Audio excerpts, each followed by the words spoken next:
Hey guys, welcome back to Car Culture TV, or as we like to call it, CCTV. I'm Aryan, and today we have a brand new series for you guys. In this series, we're going to be talking mostly about Formula One and other motorsports from time to time. It'll be more of a weekly thing, and depending on the week, we'll either be talking about some general Formula One news, or if it's a race weekend, we'll give you a full race recap. So don't worry, we're still going to be making the podcasts, but this series is just going to be meant for Formula One and other motorsport. With that being said, let's get into Pit Stop. So this weekend, we had the Tuscan Grand Prix at Mugello, a track in Italy. So this track is owned by Ferrari, and this is the first ever time that Formula One has ever raced on this track. Coincidentally, this was also Ferrari's 1,000th race in the sport, which is quite impressive. So obviously the whole weekend was around celebrating that. They had a red safety car and a few other things. A few different teams did some things just to, commemorate Ferrari because 1,000 races is a pretty big achievement. But all in all, this was a very interesting race. I mean, going into this race, I don't think many people thought that it was going to be too interesting. We weren't sure where passing was going to happen, and obviously no one is familiar with the track because it's the first time in the history of the sport people have raced here. But man, it was truly fascinating. I think one of the most interesting races we've seen in recent years, once again, just like last weekend. So yeah, extremely intense race.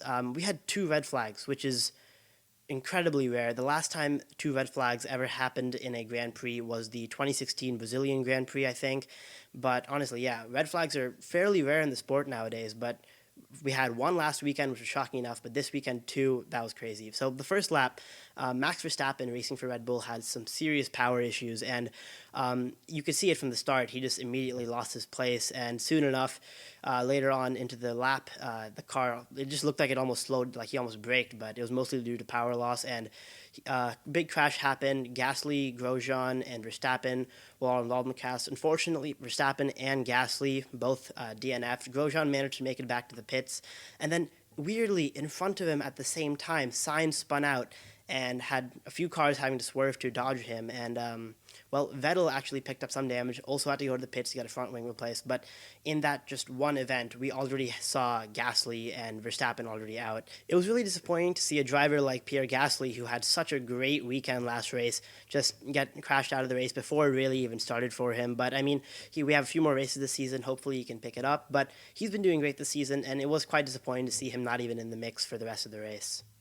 But then, anyways, after this crash happened right in the first lap, safety car comes out, they go around a few laps, and then all of a sudden, something crazy happens on the safety car restart. So, no one is sure what the necessary cause of it. Some people are blaming Bottas for starting too slow. Some people blame Magnussen, Russell. But anyways, as soon as it happened, we see a collision from Giovinazzi right into the back of a few other cars. And this one incident caused the red flag to go out. And just in it, we see Latifi, Magnussen, Giovinazzi, and Sainz all out of the race, and the race is red flagged, immediately ready for the restart. And it's really interesting to see this happen. As soon as this happened, I was quite shocked because I was definitely not expecting any red flags this race because it's such a rare thing. And I mean, usually when you have such an interesting race at Monza last weekend, you're not expecting to see a similar thing back to back. So yeah, obviously this was super shocking to see. Fortunately, everyone was okay. We're really seeing how safe Formula One has become as a sport because of incidences like this, where everyone walks away. But yeah, so after this, there's a red flag, obviously. If you can see the carnage right there, it's undrivable. So red flag, and then the race restart. Now, after the race restart, a few laps after that, towards the latter half of the race, Stroll had a terrible crash. I believe he had a puncture of some sort, and that flung him into the gravel, straight into the wall. Once again, it was a very rough crash, but fortunately, he ended up okay. And Stroll was actually in the mix for a podium today, but unfortunately, yeah, because the puncture couldn't compete. But the crash was really bad, so they had to red flag the race yet again to get his car off the track safely. So, interestingly, our podium finishers from the last race, at this point in the race, none of them were currently going to finish. Sainz had crashed out because of the first red flag, Gasly has crashed out in the first lap, and Stroll, because of this puncture, had also crashed out. So, it just really shows you how unpredictable Formula One can be nowadays. Even though we see those Mercedes dominating race after race, a few races like this, we just see them be completely reversed, and it just shows you how quickly fortunes can change in this sport. I mentioned that Stroll was in the mix for a podium. Well, he was fighting against Ricciardo and Alex Albon. So, honestly, this fight was quite interesting. Ricciardo, honestly, it seemed like he had a hold through the whole race. Personally, I was rooting for him. It was going to be exciting to see him get a podium in the Renault car. I know this is last season in Renault, but this season he's finally really using the power of the car. The car is finally able to match his skills in the sport. And I don't know, it was going to be really satisfying to see him in that third place, maybe do a shoey.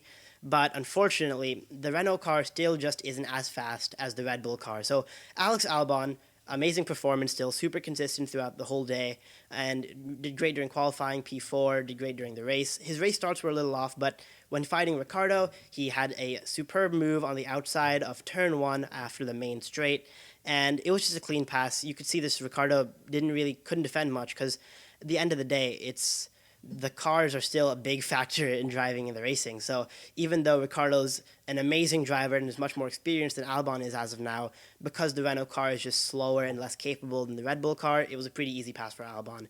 And Albon got his first ever podium. And man, it was so satisfying to see this happen, honestly, because although it would have been good to see Ricciardo win, Albon has been fighting for the last season and this season, so too, that like it's just been so rough for him. The first time he was about to get a podium in Brazil last year, Hamilton hit him out, and then this year when he was about to get a podium during the opening race in the season in Austria, once again Hamilton hit him out.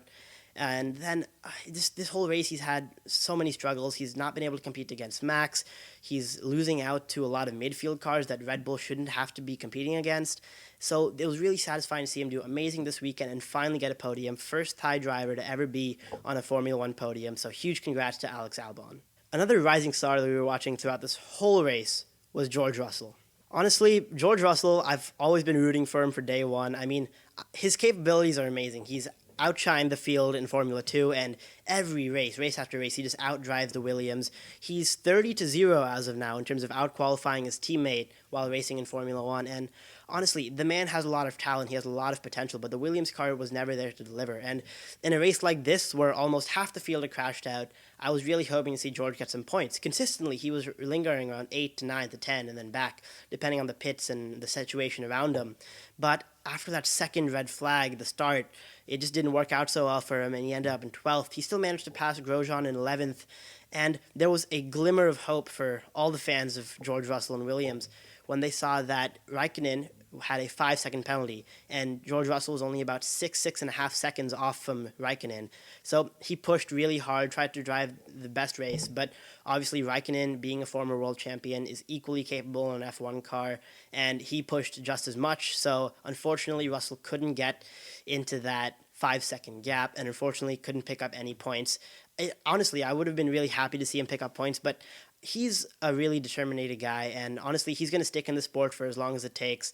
I think other teams just clearly know how capable he is. The fact that he's able to drive that Williams so much in spite of how terrible it performs, I think other teams clearly acknowledge that, and he definitely has a leading place in Formula One eventually.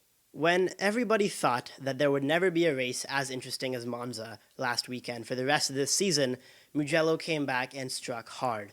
2 red flags, chaos at the first lap, George Russell almost getting points, Alex Albon getting his first podium. Obviously, yeah, Mercedes was still dominating, and I don't think that's going to go away unless some crazy situations happen like they did in Monza. But honestly, this whole midfield battle is getting more interesting day by day. McLaren, Racing Point, Renault, they're all in it for top midfield spots, and it's just clear to see that this season is going to have an amazing outcome regardless. Yeah, Mercedes will most likely get first, Lewis Hamilton will most likely get the championship, but the rest of the field, there's a lot of competition, much more than I think we've seen in recent years. And honestly, I'd love to see if they came back to this track. I know it's most likely not going to happen next year, but clearly if Mugello can deliver races like this, race after race, then I'm definitely all for it, and I would love to see them come back to this track. It's quite interesting. It's a bit different from most of the tracks, and that 0.7 miles straight really just adds a whole different level of complexity, because it doesn't make it necessarily a high-speed track, but it doesn't make it necessarily like, a track all about turning and cornering and stuff like that. Another thing we learned from this race, Ricciardo is still at the top of his game. Some people doubted him last season. They thought he had teared off. He doesn't have as much skill as he did, but he's, once again, out-driving a Renault, and he's just doing a great job there. I think it's a guarantee that when he switches to McLaren and Mercedes next year, if they're able to keep up that performance that they had this year and then increase their overall speed with the powertrain from the Mercedes, then it's clear that Ricciardo is going to be fighting for those podiums, and I think there's a lot more success for him in the future. And then obviously with Alex Albon's podium, I think it's more or less a certainty that Red Bull will most likely hold on to him for another year. They've been saying mostly positive things about him, and they don't want to give up on him yet. He has a lot of promise with the Red Bull career, so it should be exciting to see him stay for Red Bull next year. I think he can definitely deliver a lot more promising results. This race definitely got him back on his game, so hopefully for the rest of the season we can see Alex Albon fighting for podiums once again. Well, guys, that's all we have for today's episode. Be sure to like, comment, and subscribe, and stay tuned for more car culture. You can catch the audio version of any of our podcasts on Anchor.fm and Spotify. The link for that will be in the description. Make sure you stay tuned for next week's video. Bye!